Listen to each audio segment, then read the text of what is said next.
Alright, what's up, people? My name is William Jones, formerly known as Apostle William Jones.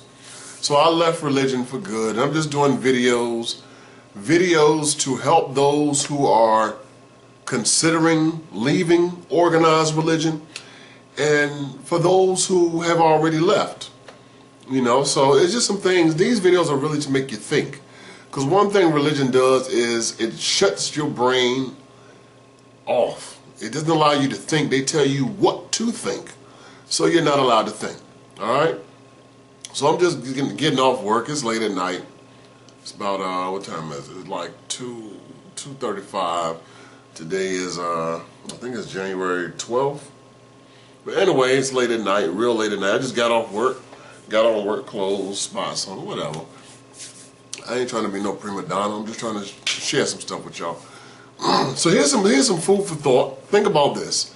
Think. Logically think. Think.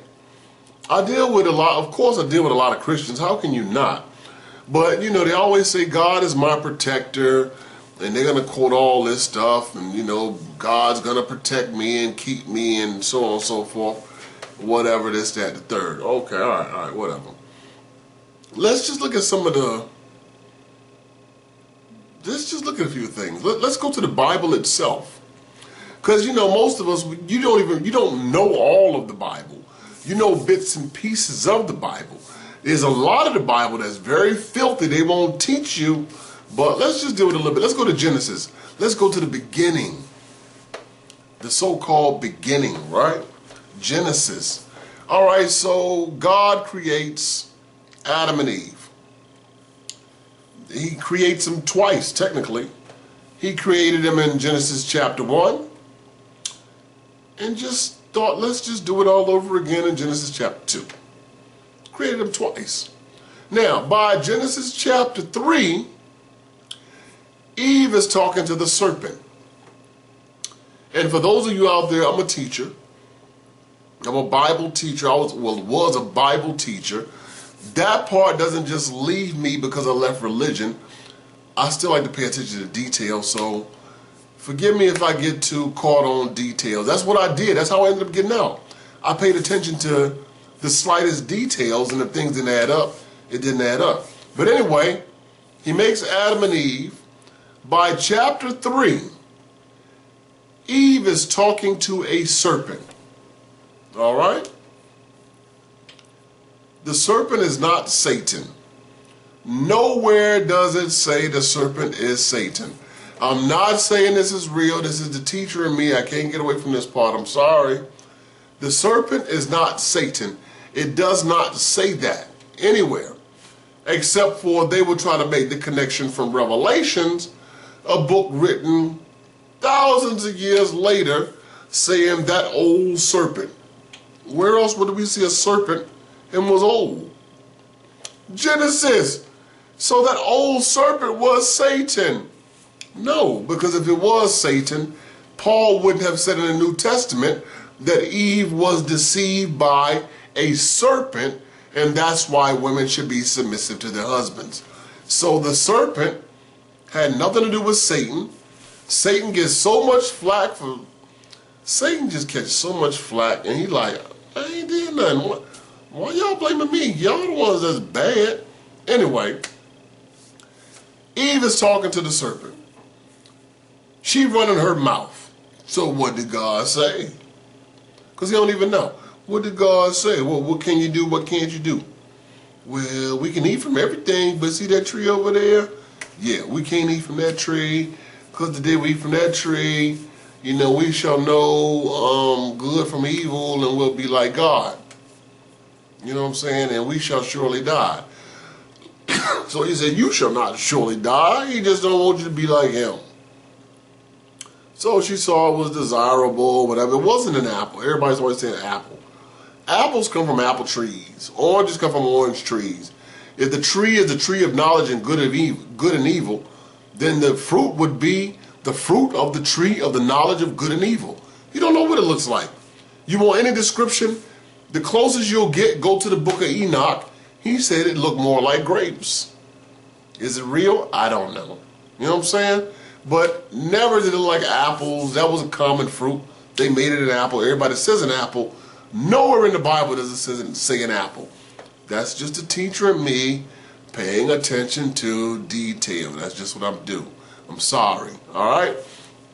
So anyway, Eve eats the fruit. Oh, whatever. She suckers Adam in. Adam eats the fruit. Now their eyes are open. Oh, we naked. Dang, we naked. So you mean to tell me he just made y'all? Y'all haven't even produced a child yet. And already y'all done screwed up. So what kind of protector is this that he just made you? And no sooner than he made you, didn't he know the goddamn serpent was going? Doesn't he know everything? According to y'all, God knows everything. He's the Alpha and the Omega, which is so ironic that he's supposed to be the God of the Hebrews, but yet he's Greek letters. He's not the Aleph and the Tav or something. He's the Alpha and the Omega. He's not the Hebrew alphabets. He's the Greek alphabets, the Alpha and the Omega. So he knows the beginning from the end. He didn't see this? He's all-knowing. He didn't see this? He's all-present. Wasn't he there when it happened then? That's what doesn't make any sense to me anyway. So he's supposed to be omnipresent, which means he's everywhere at once. He's omniscient. He knows everything. He knows everything. He's everywhere at all the time. But when this happened, he missed it. How? How did you miss it? Because he proceeds to say, he shows up in the garden. That's what it says. He shows up in the garden. How you show up in the garden? If you're everywhere, shouldn't you already be in the garden? When it happened, wasn't you there when it happened? So now he shows up and they're hiding from him. So if he was already there, why are they hiding now? Why are you hiding now? He was already there. You only hide from someone when they show up. If he was there, you wouldn't be hiding now. So that kills the omnipresent thing. Now he's supposed to know everything. And he says, Adam, where are you? Hold up. So you asking questions and you know everything. Adam like, okay, I'm here. Adam, what have you done? 2 questions from a dude that knows everything. Oh, God, it was the woman you gave me. Eve, what have you done? 3 questions from a dude who's supposed to be everywhere and knows everything. So now I gotta check your credentials, because now I'm thinking you selling wolf tickets or something. Because it must be that you are not everywhere as they are saying you are, and you don't know everything because you totally missed what happened, and you asking questions about it when you should have been there. Doesn't make sense. But he's their protector, but the serpent he made with all his knowledge already deceived them in like the first week of creation. I'm going to say first week. Somebody in the comments going to say, well, where does it say first week? Well, they ain't made no kids. They haven't made the first child. But yet they have been deceived and not in sin. Sounds like an explanation for how we got here. Like it was something in ancient times. They're just saying how we got here and how we became this way. That's why they couldn't waste time in their writing, like, and Adam and Eve lived all this time and all this. They didn't even enjoy the garden or whatever. Before you know, they were kicked out before they got in. They got the Section 8 from God. Next thing you know, they was kicked out. Right off the rip. Ain't even had a child. Okay, let's go on. That's Genesis chapter 3. Genesis chapter 4, Cain and Abel. So he couldn't protect them from falling to the serpent and being deceived and sinning. So now sin is in the world. Genesis chapter 4, and I know everybody always says there was Adam and Eve, Cain and Abel, and then Cain left and married other people. That's when you got to go to Genesis chapter 5, verses 1 through 5 speaks about Adam because, what the boy name? Cain killed. Because of Abel, Seth was born. And and it says Adam in Genesis chapter 5, verse 4, it says Adam lived so many years, he had other sons and daughters. So the whole thought process was, we're thinking, because, we are now in this era, we're thinking, I ain't hear nothing but Adam and Eve, Cain and Abel, right? But think about back then, they're going to think, okay, there was other people, whatever. And Adam and Eve, they had other sons, daughters, whatever. So it's not really mentioned until later, but he had other sons and daughters. And they would have to marry their sons, they would have to marry their sisters, or their nieces, the nieces married their nephews, whatever. And if they had an order to be fruitful and multiply, then they had to multiply, whatever. Because it wasn't until Moses till they said, no longer do sisters and brothers have to marry. I'm not saying it's real. This is the teacher in me just teaching y'all the Bible. Because for 22 years, all I know was the Bible. I'm sorry. This is all I know. Okay? So anyway, Cain and Abel out in the field. And in the book of Jasher, it gives you the whole conversation. If you read the book of Jasher, it tells you the whole conversation between Cain and Abel and what happened. And Cain killed Abel with a gardening tool or whatever, and then he dug a hole and hid his body in it. It doesn't say that in the Bible. It says that in the book of Jasher, but in the Bible, whatever, we know he killed him. But yet, so God couldn't protect Abel from Cain. So he's a protector, but he couldn't protect Adam and Eve from the serpent. Come on, man, you are right off the rip. You are a horrible protector. You had two people to protect. And as soon as you created them, you allowed them to fall into sin.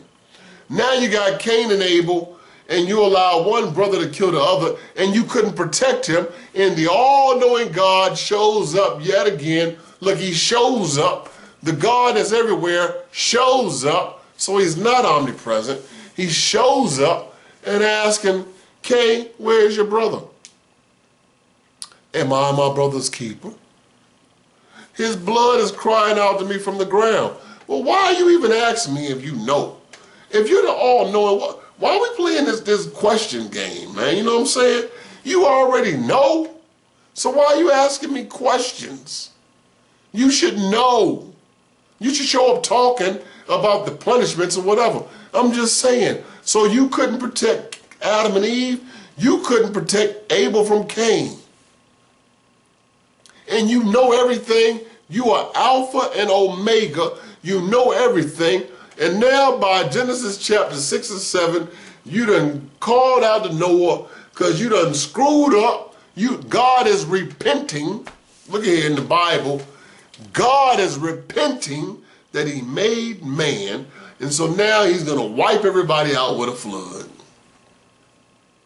So I'm going to kill everybody because I screwed up.